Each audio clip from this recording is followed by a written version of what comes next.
ពេលដែលយើងមានវ័យពី50ឡើងទៅហ្នឹងគឺមានជួបប្រទះនៅបញ្ហាជាច្រើននឹងជំងឺជាច្រើនវាកើតឡើងនៅក្នុងវ័យហ្នឹងអញ្ចឹងហើយបាន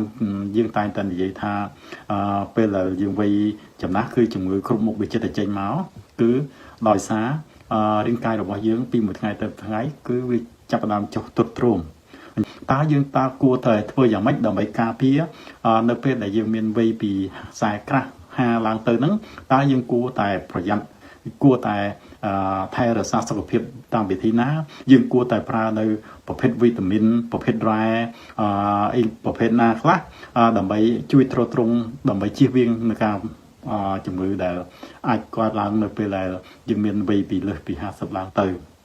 ជាពិសេសគឺស្ត្រីបើសិនជាយើងមិនគិតពីពេលនេះទៅទេរហូតដល់ពេលដែលយើងជួបប្រទះហើយគឺថាសំបីការព្យាបាលព្រោះមានការពិបាកក្នុងការព្យាបាលដែរជាពិសេសគឺពីអាយុ60 65ទៅដល់70អីហ្នឹងគាត់មានបញ្ហាតាគៀកសន្លាក់គ្រប់បែបយ៉ាងទាំងអស់ហ្នឹងគឺថាមានបញ្ហាសឹងតែ10នាក់ទាំង10នាក់ហើយរាងកាយរបស់យើងផ្នែកឆ្អឹងសន្លាក់អីហ្នឹងវាត្រូវការជាតិរ៉ែទាំងអស់ហ្នឹងវាមាននៅក្នុងវាមានប្រភេទ calcium magnesium ជាមួយនឹង vitamin D ជាមួយនឹង vitamin K2 ដូច្នេះក្នុងវ័យរបស់យើងពីអាយុ50ឡើងទៅហ្នឹងដាច់ខាតយើងត្រូវតែប្រើនៅគេថាអាហារបំពន់ទាំងអស់ហ្នឹងដើម្បីជួយបន្ថែមនៅរាងកាយរបស់យើងព្រោះថារាងកាយរបស់យើងពេលដែលយើងមានវ័យកាន់តែចំណាស់ទៅការដែលស្រោបយកនៅសារជាតិទាំងអស់ហ្នឹងគឺចាប់ផ្ដើមថយចុះហ្នឹងហើយបូករួមជាមួយនឹងប្រភេទអរម៉ូនដែលរាងកាយជាពិសេសគឺស្ត្រីហ្នឹងក្រោយពីពេលគាត់អស់រដូវហ្នឹងគឺថាអរម៉ូននៅបន្តពូជរបស់គាត់ហ្នឹងថយចុះអាហ្នឹងហើយដែលធ្វើឲ្យវាប៉ះពាល់នៃការកកាត់ឆ្អឹងធ្វើឲ្យឆ្អឹងរបស់គាត់ពីមួយថ្ងៃទៅមួយថ្ងៃកាន់តែពុកស្គួតទៅគាត់ធ្វើឲ្យគាត់មានបញ្ហាឈឺសន្លាក់មួយវិញទៀតផ្នែកបុរសគឺថាដោយសារយើងទទួលនៅទៀននៅសូរ៉ាជាពិសេសគឺបងប្អូនដែលញៀនកាហ្វេញៀនសូរ៉ាជាប្រចាំហ្នឹងគាត់មានបញ្ហាពុកឆ្អឹងហ្នឹងគឺដោយសារអីដោយសារគ្រឿងស្រវឹងទាំងអស់ហ្នឹងជាតិអាល់កុលជាមួយកាហ្វេទាំងអស់ហ្នឹងវាធ្វើឲ្យវារាំងស្ទះនៅការស្រោបយកនៅប្រភេទ calcium ដើម្បីចូលទៅបង្កើតឆ្អឹងរបស់យើងឲ្យបានរឹងមាំដូច្នេះជាតិអាល់កុលហ្នឹងគឺជាមូលហេតុដូច្នេះបងប្អូនដែលគាត់ពិសាស្រាជាប្រចាំហ្នឹងគាត់ប្រឈមជាមួយនឹងជំងឺពុកឆ្អឹងហ្នឹងហើយគាត់នឹងមានបញ្ហាសន្លាក់មិនអាចគេចផុតបានទេដូច្នេះតើយើងគួរធ្វើយ៉ាងម៉េចដើម្បីឲ្យប្រភេទ calcium ទាំងអស់ហ្នឹងជាតិរ៉ែទាំងអស់ហ្នឹងវាចូលទៅក្នុងរាងកាយរបស់យើងហើយរាងកាយរបស់យើងអាចយកមកប្រើបានកុំឲ្យវានៅសល់ឧទាហរណ៍ដូចជា calcium ធម្មតានៅក្នុងជីវិតរស់នៅរបស់យើងរាល់ថ្ងៃហ្នឹងយើងញ៉ាំពិសាចំណីអាហារទាំងអស់ហ្នឹងគឺបានហើយ calcium គឺមានគ្រប់គ្រាន់ហើយប៉ុន្តែ calcium ដូចខ្ញុំនិយាយក្នុងคลิปមុនចឹង calcium វាចង់យកទៅ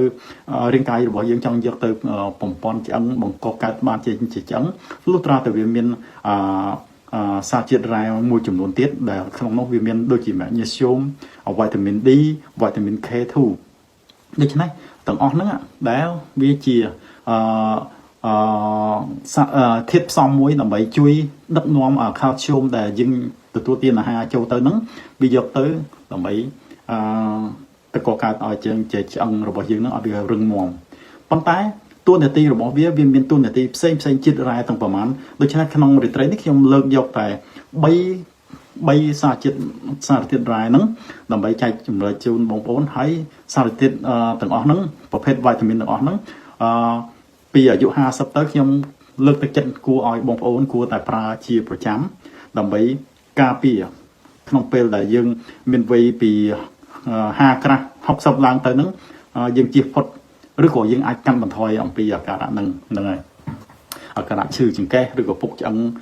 ឬក៏គ្រោះនៅក្នុងតម្រងនោមឬក៏គេហៅថាសរសៃឈាមក្រិនណានឹងដោយសារអីដោយសារ calcium ហ្នឹងកាលណាដែលយើងទទួលទានចំណីអាហារចូលទៅប៉ុន្តែយើងខ្វះនៅ vitamin D ឬក៏ K2 ហ្នឹងវាមិនអាចយកទៅdirect ទៅដើម្បីចិញ្ចឹមនៅក្នុងឆ្អឹង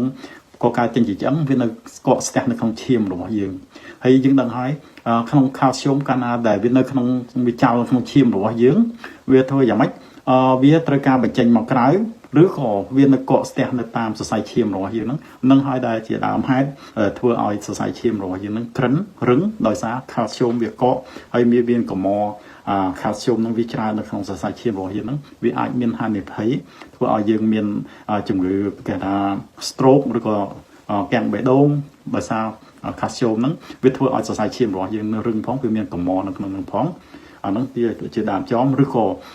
កាលណាវាมันអាចយកទៅជួសជុលយកទៅប្រើអស់នៅក្នុងឈាមច្រើនធម្មតាកលៀនរបស់យើងវានឹងច្រោះដើម្បីយកចេញមកក្រៅប៉ុន្តែដោយសារវាច្រើនពេកនៅក្នុងឈាមវានឹងហើយដែលជាមូលហេតុដែលធ្វើឲ្យ calcium ហ្នឹងវាកើតនៅរាំងស្ទះនៅក្នុងកលៀនរបស់យើងហ្នឹងដែលកើតទៅជាគ្រោះក្នុងតម្រងនោមឬក៏គ្រោះនៅក្នុងថ្លោកនោមរបស់យើងហ្នឹងដូច្នេះនេះគឺជាដើមចមមួយដែលធ្វើឲ្យយើងមានគ្រោះនៅក្នុងតម្រងនោមហើយជាមួយនឹងមានបញ្ហាជំងឺបេះដូងហ្នឹងហើយដូច្នេះ calcium យើងត្រូវការណាប៉ុន្តែដោយសាររាងកាយរបស់យើងវាប្រើបានលុះត្រាតែវាមានសារជាតិរ៉ែដូចជា vitamin K2 ជាមួយនឹង vitamin magnesium ឬក៏ vitamin D ហ្នឹងហើយធម្មតា vitamin ទាំងអស់ហ្នឹងវាមាននៅក្នុងចំណីអាហាររបស់យើងហ្នឹងជាប្រចាំហ្នឹងប៉ុន្តែដោយសារជួនកាលទៅចំណីអាហាររបស់យើងញ៉ាំចូលទៅហ្នឹងវាអត់មានគ្រប់គ្រាន់ឬក៏ដូចជា vitamin D វាទាមទារឲ្យយើងនឹងត្រូវទៅទទួលនៅកម្ដៅថ្ងៃដើម្បីកកើតចេញជា vitamin D បំលែងខ្លាញ់នៅក្នុងស្បែករបស់យើងនឹងខ្លាយទៅជា vitamin D ដើម្បីវាដឹកជញ្ជូន calcium នឹងយកទៅជួសជុលកកើតចេញជាឆ្អឹងឲ្យយើងដូច្នេះក្នុងជីវិតរស់នៅរបស់យើងទាំងខ្ញុំទាំងគេជួនកាលទៅយើងធ្វើការតែនៅក្នុងម្លប់អត់បានជួបប្រទះនៅក្នុងពន្លឺថ្ងៃគ្រប់គ្រាន់យើងទាមទារត្រូវតែប្រើនៅ vitamin D ហ្នឹងហើយបន្ថែមហ្នឹងបើសិនជាកាន់វីតាមីន D អត់គ្រប់អាហ្នឹងរាងកាយរបស់យើងហ្នឹងគឺថាធ្វើឲ្យឆ្អឹងរបស់យើងកាន់តែស្គួតដូច្នេះមូលហេតុដែលធ្វើឲ្យឆ្អឹងយើងស្គួតស្អីហ្នឹងដោយសារយើងខ្វះនៅសារជាតិរ៉ែទាំងអស់ហ្នឹងអញ្ចឹងឥឡូវសួរថាសារជាតិរ៉ែដូចជា magnesium ដូចខ្ញុំនិយាយលើកមុនអញ្ចឹង magnesium គឺជាសារធាតុរ៉ែមួយដែលជួយទ្រទ្រង់ក្នុងការកកើតឆ្អឹងដូច្នេះរាងកាយរបស់យើងមនុស្សភាគច្រើនតែងតែមើលរំលងអំពី magnesium ហ្នឹងគឺថាវាមានតួនាទីសំខាន់ណាស់ក្នុងការបញ្ជាពីខួរក្បាលធ្វើឲ្យខួរក្បាលរបស់យើងនឹង active ធ្វើចលនារស់រវើកបានហើយវាជាសញ្ញាមួយដែលខួរក្បាលរបស់យើងនឹងបញ្ជូនចុះមករាងកាយរបស់យើងដើម្បីឲ្យប្រព័ន្ធសាច់ដុំរបស់យើងនឹងធ្វើការបានល្អដូច្នេះបើសិនជាក្នុងរាងកាយរបស់យើងអត់មានគ្រប់ magnesium ដូច្នេះរាងកាយរបស់យើងនឹងវានឹងកើតឡើងនៅអាការៈធ្វើឲ្យយើងនឹងឬដូចថាហេវហត់អត់សូវមានកម្លាំងឬក៏ឧស្សាហ៍ក្នុងការរមួលក្រពើឬក៏ឈឺចុកចាប់សាច់ដុំអីចឹងគឺដោយសារអីដោយសារយើងខ្វះ magnesium ហើយមនុស្សភាគច្រើនគឺអត់បានចាប់អារម្មណ៍អំពី magnesium ឬក៏គាត់អត់ដឹងថា magnesium ហ្នឹងគឺជាអ្វីទៀត magnesium វាមាននៅក្នុងចំណីអាហាររបស់យើងដូចជានៅក្នុងយើងញ៉ាំចំណីអាហារដែលវាមានគ្រប់ចំណីដែលវាមានគេហៅថាគ្រាប់ធញ្ញជាតិនៅក្នុងក្របធញ្ញជាតិហ្នឹងគឺវាមានសារជាតិរ៉ែ magnesium អញ្ចឹងបានជាគេលើកទឹកចិត្តឲ្យយើងហ្នឹងគួរតែយើងពិសានៅក្របធញ្ញជាតិហ្នឹងវាមានស្អីខ្លះដូចជាក្របណាត់ក្របalmond ជាមួយនឹងច្រើនក្របល្ពៅក្របផ្លែចន្ទីហ្នឹងគឺវាសម្បូរទៅដោយ magnesium ហ្នឹងដូច្នេះកាលណាយើងពិសានៅចំណីទាំងអស់ហ្នឹង magnesium ហ្នឹងអាហ្នឹងវាតាមរយៈចំណីអាហារមួយទៀតតាមរយៈគេហៅថាគ្រឿងសមុទ្រ magnesium នោះវានៅក្នុងគ្រឿងសមុទ្រដែរដូចជាត្រីនិយាយរួមឲ្យគ្រឿងសមុទ្រជាពិសេសគឺនៅក្នុងត្រី salmon ណាត្រី salmon ហ្នឹងគឺសម្បូរទៅដោយ magnesium ហ្នឹងហើយមួយទៀតមានច្រើននៅក្នុងផ្សិតសម្បូរទៅដោយ magnesium មួយទៀតនៅក្នុងទ្រពផ្លែគេហៅទ្រពវែងeggplant ណាទ្រពពងគោហ្នឹងហើយមានសម្បូរទៅដោយ magnesium ដូច្នេះការយើងញ៉ាំចំណីអាហារហ្នឹងគឺវាមាន magnesium ហ្នឹងហើយដែលជាសារជាតិមួយដែលវាគេហៅថាជាតិមួយវាជួយចូលរួមក្នុងការដឹកនាំយក calcium ដែលមាននៅក្នុងរាងកាយរបស់យើងដើម្បីយកទៅទ្រទ្រង់បង្កើតចេញជាឆ្អឹងដូច្នេះរាងកាយរបស់យើងត្រូវការ calcium តាមរយៈដែលយើងញ៉ាំចំណីអាហារហើយឥឡូវហ្នឹង magnesium នៅតាមចំណីអាហារដែលខ្ញុំនិយាយហ្នឹងហើយមួយទៀតvitamin D ដោយសារយើង ត្រូវការវីតាមីន D គឺជាអ្នកដែលដឹកនាំខាល់ស្យូមនៅក្នុងឈាមរបស់យើងហ្នឹងយកទៅបង្កើតចេញជាឆ្អឹងប៉ុន្តែតួនាទីសំខាន់មួយទៀតគឺថាវីតាមីន K2 ប្រភេទវីតាមីន K2 គឺជាប្រភេទវីតាមីនប្រៀបបានដូចជាguide ដែលវាដឹកនាំឲ្យវីតាមីន D ហ្នឹងនាំខាល់ស្យូមវាជួយប្រាប់ថាខាល់ស្យូមហ្នឹងអ្នកឯងត្រូវតែយកទៅជួសជុលកន្លែងនេះឲ្យវាត្រូវកន្លែងយកទៅប្រើប្រាស់ឲ្យត្រូវកន្លែងដូច្នេះវីតាមីន K2 ហ្នឹងគឺតួនាទីរបស់វាហ្នឹងគឺជួយប្រមូលយកខាល់ស្យូមពីក្នុងឈាមរបស់យើងហ្នឹងយកទៅជួសជុលនៅក្នុងឆ្អឹងរបស់យើងដូច្នេះតួនាទីរបស់វីតាមីន D វាជួយដឹកនាំទៅហើយប៉ុន្តែវីតាមីន K2 ហ្នឹងវាគឺជា guide ដែលវាចង្អុលបង្ហាញថាអ្នកឯងត្រូវយកមកតម្រៀបនៅកន្លែងនេះធ្វើកន្លែងនេះឆ្អឹងកន្លែងនេះត្រូវការចេះដូច្នេះអាហ្នឹងគឺជាវាធ្វើការជាមួយគ្នាទាំង3ប្រភេទហ្នឹងធ្វើការជាមួយគ្នាល្អមែនទែនដូច្នេះយើងសួរថាតើវីតាមីន K2 វាមានមកពីណាហ្នឹងហើយវីតាមីន K2 ហ្នឹងតាមពិតមាននៅក្នុងចំណីអាហាររបស់យើងបូករួមជាមួយនឹងក្នុងរាងកាយរបស់យើងហ្នឹងវាបំលែងคล้ายទៅជាវីតាមីន K2 តាមរយៈផ្លូវរំលាយអាហាររបស់យើងដូច្នេះប្រភពវីតាមីន K2 ហ្នឹងវាមានពីរប្រភពតាមរយៈចំណីអាហារជាពិសេសគឺក្នុងសាច់សត្វឬក៏គ្រឿងក្នុងសត្វអីហ្នឹងគឺវាមានពេលដែលយើងញ៉ាំចូលទៅហ្នឹងគឺថាវាបំលែងคล้ายទៅជាវីតាមីន K2 ឲ្យរាងកាយរបស់យើងប្រើប្រាស់បានប៉ុន្តែក្នុងប្រធានបទនេះខ្ញុំគ្រាន់តែប្រាប់ថារាងកាយរបស់យើងត្រូវការទាំងអស់ហ្នឹងប៉ុន្តែ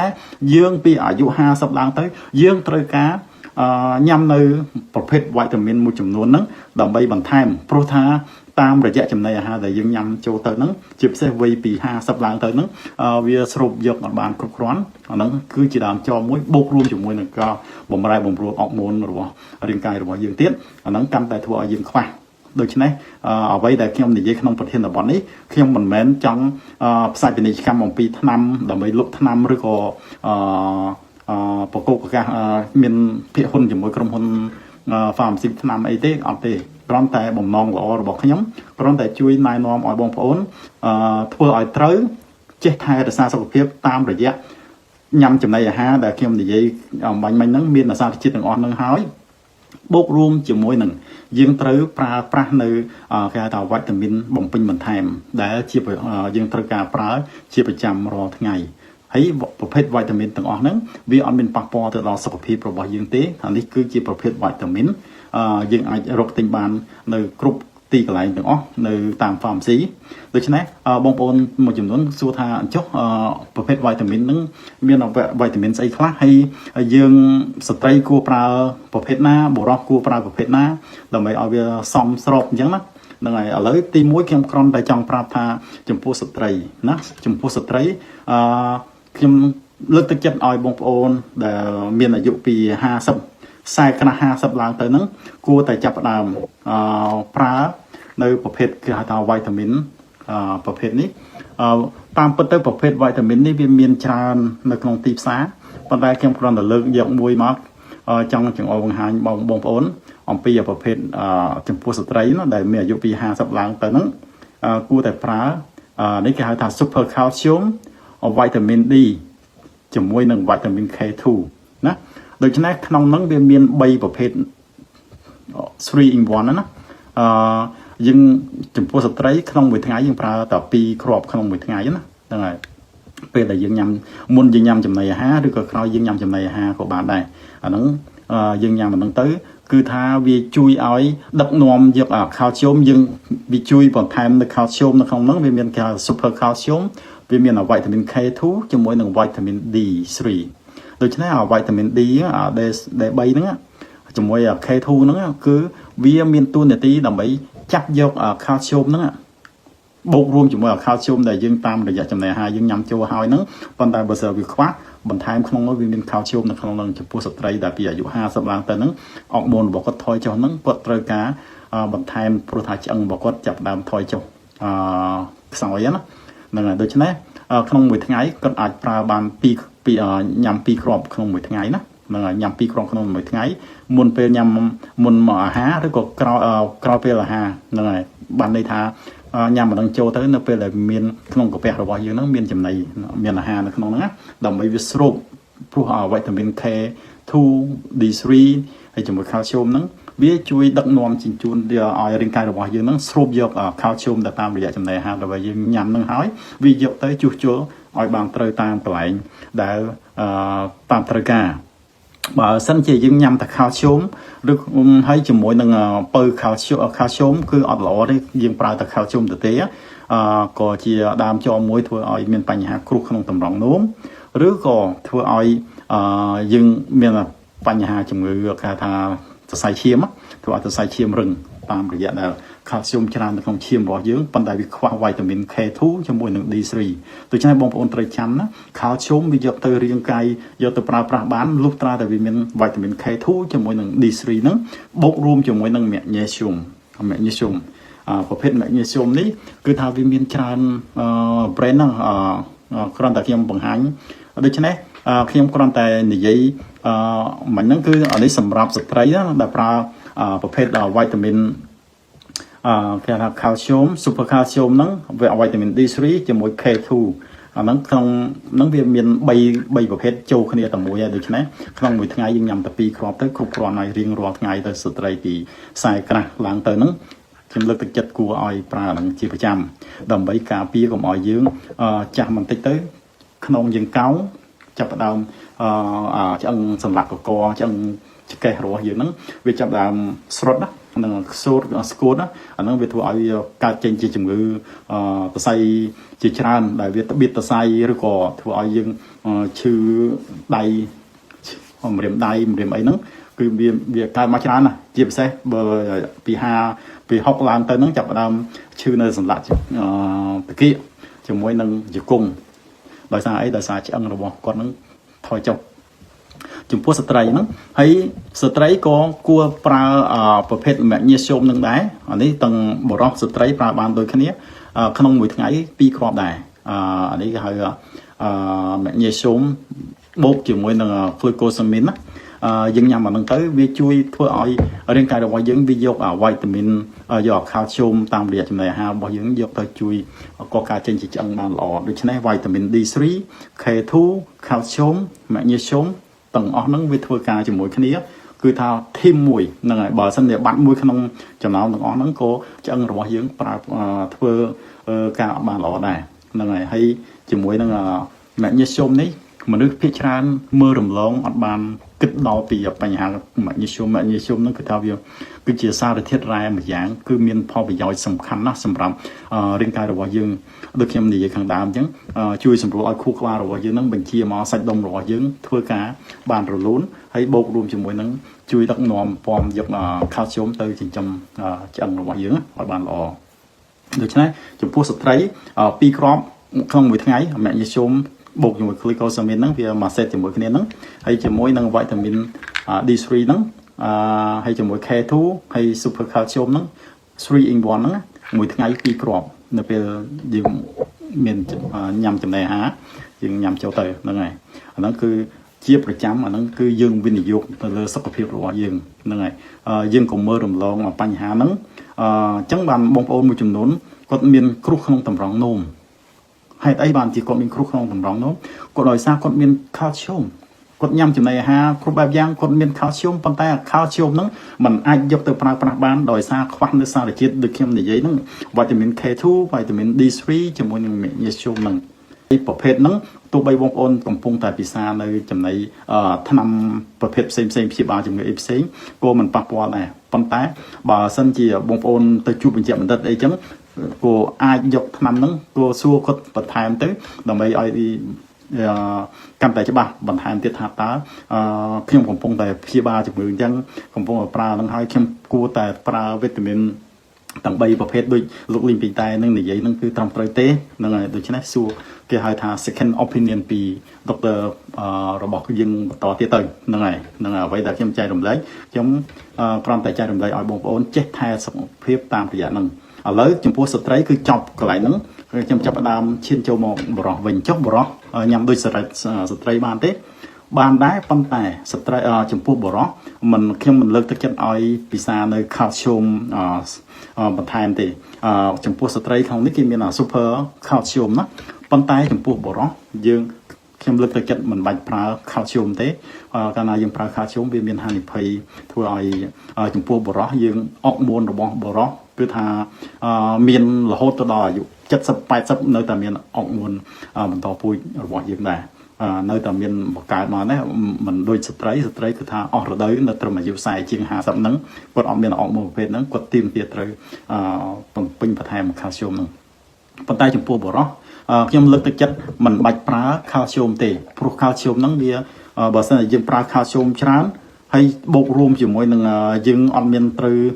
អត់មានវីតាមីន D ជាមួយវីតាមីន K2 អាហ្នឹងជាហានិភ័យមួយធ្វើឲ្យគ្រោះថ្នាក់ងាយនឹងអញ្ចឹងបានបងប្អូនត្រូវស្ដាប់ឲ្យច្បាស់អំពីបញ្ហាហ្នឹងណាបើកាលណាយើងញ៉ាំតែ calcium ទេធ្វើឲ្យ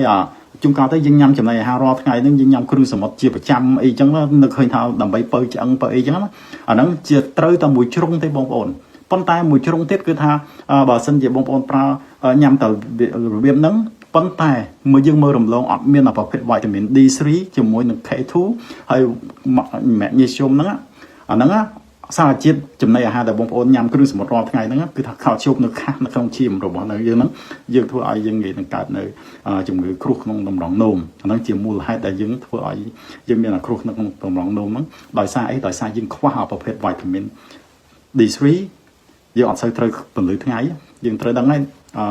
វីតាមីន D ហ្នឹងវាមាននៅក្នុងតាមរយៈដែលពន្លឺព្រះអាទិត្យដែលចាំងមកលើស្បែកយើងវាបំលែងខ្លាញ់ខាងក្រោមស្បែកយើងនឹងឲ្យคล้ายទៅជាវីតាមីន D3 ខ្ញុំតែងតែនិយាយរឿយៗក្នុងคลิปមុនអញ្ចឹងដូច្នេះអញ្ចឹងបុរសខ្ញុំលើកទឹកចិត្តឲ្យគាត់ប្រើតែវីតាមីន D3 បូករួមជាមួយនឹងវីតាមីន K2 ណាហ្នឹងហើយអានេះគឺមានតែវីតាមីន K2 តែឯងទេណាប៉ុន្តែបើសិនជានៅក្នុងតាម pharmacy មួយចំនួនគេមានលក់ K2 បូកជាមួយនឹង D3 បើសិនជាបងប្អូនមាន K2 មួយ D3 ហ្នឹងជាងទៅទិញអានោះទៅញ៉ាំតែមួយគ្រាប់ពីរគ្រាប់ក្នុងមួយថ្ងៃទៅគឺចប់ហើយគ្រប់គ្រាន់ហើយប៉ុន្តែបើសិនជាបងប្អូនអត់មានរោគមិនបានទេយើងគួរតែទៅរកវីតាមីន K2 ហ្នឹងញ៉ាំមួយថ្ងៃពីរគ្រាប់ K2 មួយថ្ងៃពីរគ្រាប់ហើយជាមួយនឹងត្រូវតែបំពេញបន្ថែមនៅវីតាមីន D ណាវីតាមីន D3 ហើយ D3 ហ្នឹងមិនចាំបាច់ទៅរកតែ brand ដូចខ្ញុំបង្ហាញហ្នឹងទេK2 អីទាំងអស់ហ្នឹងយើងអាចទិញ brand ផ្សេងក៏បានដែរណាប៉ុន្តែដោយសារខ្ញុំប្រើ brand ហ្នឹងដូច្នេះខ្ញុំគ្រាន់តែចង់យកមកចែករំលែកជូនបងប្អូនឲ្យដឹងថាវីតាមីន D3 ហ្នឹងយ៉ាងម៉េចបើសិនខ្ញុំនិយាយតែមាត់ទៅទេបងប្អូនក៏ជួនកាលទៅអត់ចាំអត់បានហ្នឹងហើយដូច្នេះចំពោះបុរសណាចំពោះបុរសពីអាយុ50ឡើងទៅហ្នឹងខ្ញុំលើកទឹកចិត្តក្នុងមួយថ្ងៃយើងប្រើមួយគ្រាប់បានហើយវីតាមីន D3 ដែលមានកម្រិតរបស់វា1000 IU ហ្នឹងហើយដូច្នេះមួយថ្ងៃមួយគ្រាប់គឺគ្រប់គ្រាន់ហើយចំពោះមនុស្សប្រុសយើងព្រោះថាវីតាមីន D យើងញ៉ាំជាប្រចាំបានប៉ុន្តែយើងមិនអាចញ៉ាំច្រើនពេកទេមួយថ្ងៃបើតាមវិទ្យាសាស្ត្រគេអត់ឲ្យយើងញ៉ាំឲ្យលើសពី2000 IU ហ្នឹងទេដូច្នេះកុំឲ្យលើសពី2គ្រាប់ក្នុងមួយថ្ងៃតែមួយគ្រាប់ទៅបានហើយអាហ្នឹងយើងពិសានេះគឺដើម្បីគេហៅថា maintain health របស់យើងឆ្អឹងរបស់យើងទេមិនមែនដើម្បីព្យាបាលទេណាបើព្យាបាលអាហ្នឹងវាជាក់បន្តិចនឹងឲ្យយើងកម្រិតខ្ពស់ជាងនឹងក្នុងករណីដែលចាំបាច់អីផ្សេងណាប៉ុន្តែចំពោះអ្វីដែលយើងគ្រាន់តែរក្សានៅសុខភាពរបស់យើងទៅថ្ងៃក្រោយយើងមួយថ្ងៃយើងប្រើតែមួយគ្រាប់វីតាមីន D3 ជាមួយវីតាមីន K2 ពីរហ្នឹងត្រូវទៅជាមួយគ្នាវីតាមីន D ហ្នឹងព្រោះថា calcium វាមានស្រាប់ហើយនៅក្នុងរាងកាយរបស់យើងញ៉ាំចំណីអាហាររាល់ថ្ងៃហ្នឹងគឺពោពេញទៅដោយ calcium ច្រើន calcium ហើយប៉ុន្តែ calcium ហ្នឹងចូលទៅដល់ឈាមយើងបានវាត្រូវការពីរប្រភេទហ្នឹងបូករួមជាមួយនឹង magnesium នេះទៀតណាហ្នឹងហើយ magnesium នេះបងប្អូនអាចប្រើថែមក៏បានឬក៏មិនប្រើក៏បានដែរប៉ុន្តែរឿងដែលមិនអាចបើញ៉ាំវីតាមីន D ត្រូវតែញ៉ាំមាន K2 នឹងដែរដើម្បីវីតាមីន D នេះវាជួយដឹកនាំ calcium យកទៅជួសជុលឆ្អឹងប៉ុន្តែជួសជុលឆ្អឹងបានកន្លែងណាដែលមានប្រសិទ្ធភាព ត្រូវការ K2 នេះវាអ្នកចង្អុលបង្ហាញថាអូអ្នកឯងត្រូវយកមកនេះកន្លែងនេះកំពុង